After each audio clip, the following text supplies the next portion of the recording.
এই ধরনের তথ্য নিয়ে অভাবী মানুষদেরকে এই লেখাপড়ার ব্যবস্থা করা, বাৎসরিক একটা অনুদানের ব্যবস্থা করা। কথা বলেন ঠিক না? এটাই হবে সামাজিক খেদমত। আল্লাহর ওলিদের কাজ হলো মানুষের খেদমত করা। ওলিউল্লাহদের কাজ শুধু জিকির আল্লাহু আল্লাহু করে না। আমার বসেবাক সেই বক্তা একদিন সফরে যাচ্ছেন, তখন তো এরকম রুট ছিল পাহাড়ে পাহাড়ে, পাহাড়ি এলাকায় রুট ছিল। দেখেন পাহাড়ি এলাকায় দিব বসেবাক কাফেলা নিয়ে এক জায়গা থেকে অন্য জায়গায় সফরে যাচ্ছেন পাহাড়ি এলাকা দিয়ে।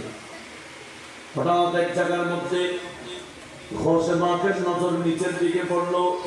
পাহাড় থেকে নিচে দেখলেন, দেখার পরে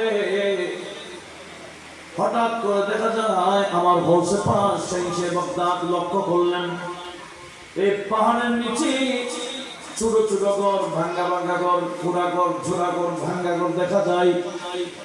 বৃষ্টি ঘরে পড়ার আগে, ওই বাইরে পড়ার আগে ঘরে পড়ে বৃষ্টি, এরকম ঘর অনেক দেখা যায়। উচ্চ আওয়াজ বলুন সুবহানাল্লাহ। গরিব মানুষের ঘর দেখলেন।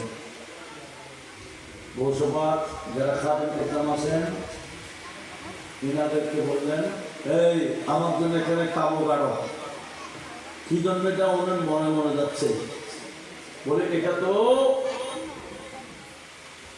ব্যবসায়ীদের ভোট। ব্যবসায়ী এদিক থেকেও আসে, এদিক থেকেও যায়। আপনাদেরকে বলছিলাম এদিকে আসে আবার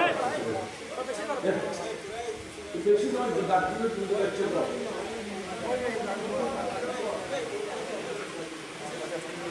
সালাতুন ইয়া রাসূলুল্লাহ আলাইকুম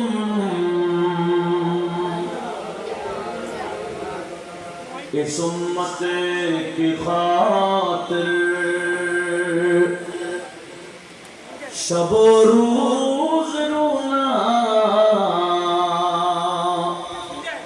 नबी जी का बस ये काम। अल्लाह अल्लाह सलातुन या